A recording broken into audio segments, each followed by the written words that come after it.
নানান নাটকীয়তা শেষে বিধানসভা নির্বাচনে তামিলনাড়ুর মুখ্যমন্ত্রী হিসেবে বিজয় থালাপতি শপথ নিতে সক্ষম হয়েছিলেন। তো শপথ নেওয়ার কিছুদিনের মাথায় তিনি একটি অগ্নি পরীক্ষায়ও পাশ করে গেলেন। তিনি আস্থা ভোটে 144 জন বিধায়কের সমর্থন পেয়ে আপাতত ক্ষমতার মসনদকে পাকাপোক্ত করতে সক্ষম হয়েছেন।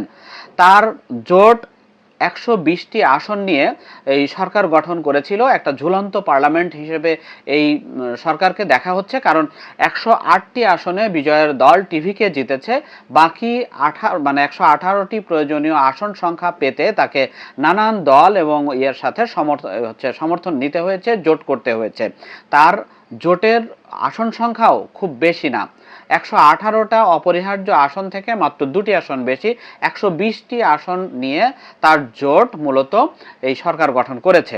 আমরা আমাদের আগের ভিডিওতে আপনাদেরকে যে আভাস দিয়েছিলাম যে এআইডিএমকে ভাঙছে এবং সেখান থেকে 30 জন বিধায়ক ছুটে আসছে, সেই 30 জন বিধায়ক ছুটে আসার ব্যাপারে মানে ইতিবাচক সমর্থন বিজয় এই আস্থা ভোটের আগেই পেলেও আজকে কিন্তু 24 জন বিধায়কের এআইএডিএমকের বিধায়কের ভোট তিনি পেয়েছেন, অর্থাৎ 144টা আসনের বিধায়কের সমর্থন তার ভাগ্যে জুটেছে। তার বিপক্ষে ভোট পড়েছে 22টি। এর বাইরে শেষ পর্যন্ত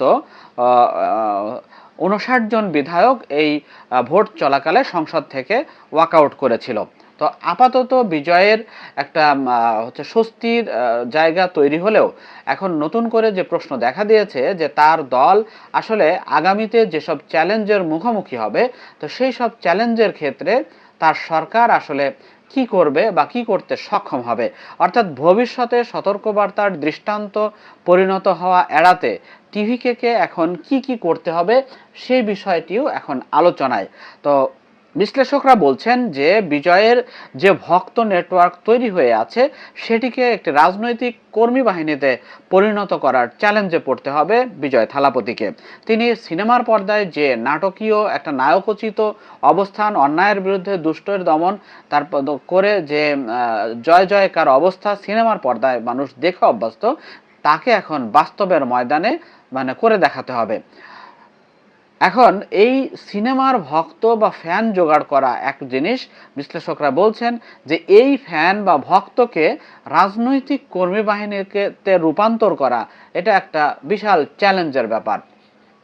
এর বাইরে দ্বিতীয় আরেকটি চ্যালেঞ্জের কথা বলা হচ্ছে, সেটি হলো যে দলটি অভ্যন্তরীণ গণতন্ত্র ও নেতৃত্বের গভীরতা বৃদ্ধি করতে হবে। অর্থাৎ দলের মধ্যে যে চেইন অফ কমান্ড, যে ধরনের স্ট্রাকচার লেয়ার বাই লেয়ার একটা দলের মধ্যে থাকে, তো সেটি প্রতিষ্ঠিত করার চ্যালেঞ্জে পড়তে হবে টিভিকের দ্বিতীয় এবং তৃতীয় সারিতে এমন নেতা প্রয়োজন যারা নীতির কথা স্পষ্টভাবে বলতে পারবেন, নির্বাচনী এলাকা সামলাতে পারবেন, আবার দায়িত্ব নিতে পারবেন। যদিও এমজি রামচন্দ্রন এবং জয়ললিতার দলে তাদের অনুপস্থিতিতে হাল ধরার মতো কোনো নেতা ছিল না বললেই চলে। এখন ওয়ান ম্যান আর্মি অর্থাৎ বিজয় থালাপতির স্টারডামকে দেখে যারা তার দলে যোগ দিয়েছেন তার মধ্যে এই লেয়ারগুলো প্রতিষ্ঠিত করা, চেইন অফ কমান্ড প্রতিষ্ঠিত করা, এটা হিউজ একটা চ্যালেঞ্জ হিসেবে দেখা হচ্ছে।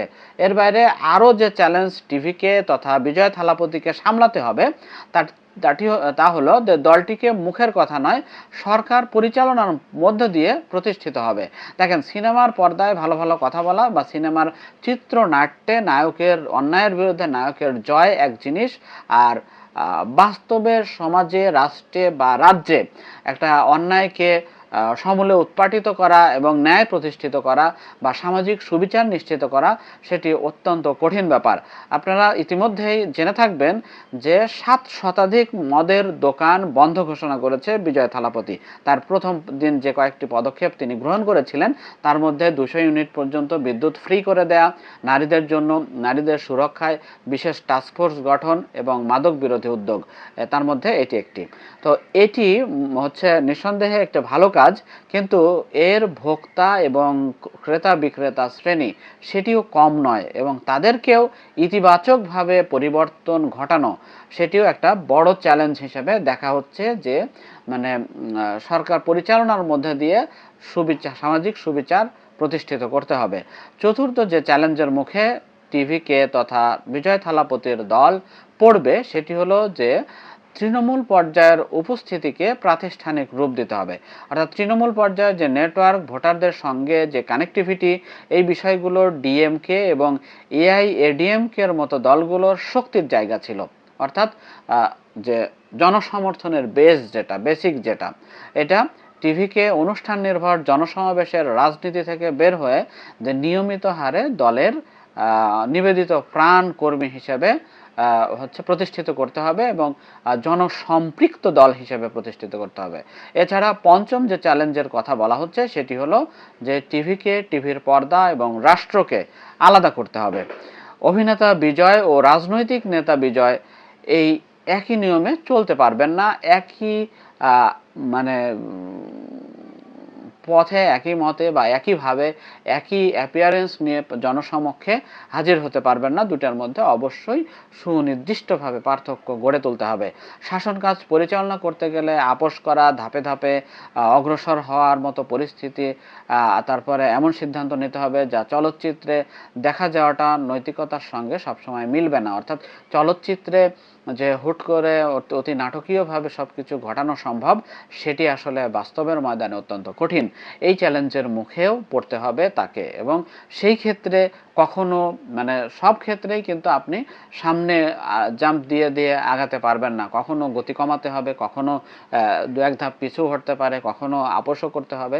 ধীরে ধীরে ধীরে ধীরে ধীরে ধীরে আপনি সামাজিক সুবিচার, ন্যায়ের প্রতিষ্ঠা বা টিভিকে জয়ের পরে যে কথাটি থালাপতি বিজয় বলেছিলেন যে ধর্মনিরপেক্ষ ও ন্যায় বিচার হবে তার দলের মূল মন্ত্র।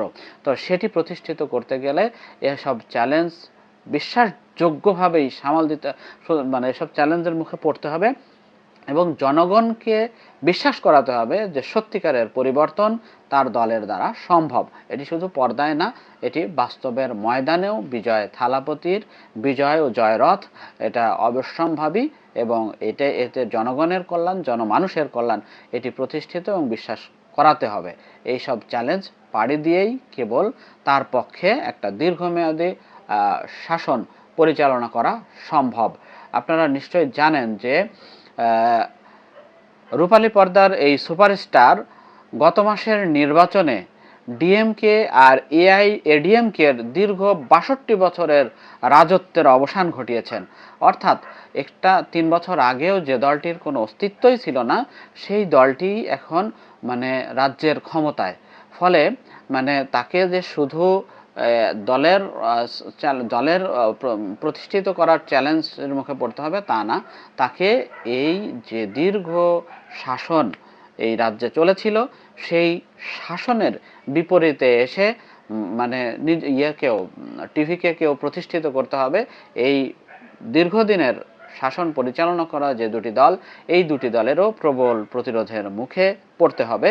তবে আপাতত স্বস্তির যে আস্থা ভোটে টিকে গিয়েছেন, শুধু আস্থা ভোটেই পার পাননি তিনি, এআইএডিএমকেরও বেশ উল্লেখযোগ্য সংখ্যক বিধায়ককে সমর্থক বানাতে সক্ষম হয়েছেন থালাপতি বিজয়। অর্থাৎ কমান্ডার বিজয়ের জয়রথ চলছেই।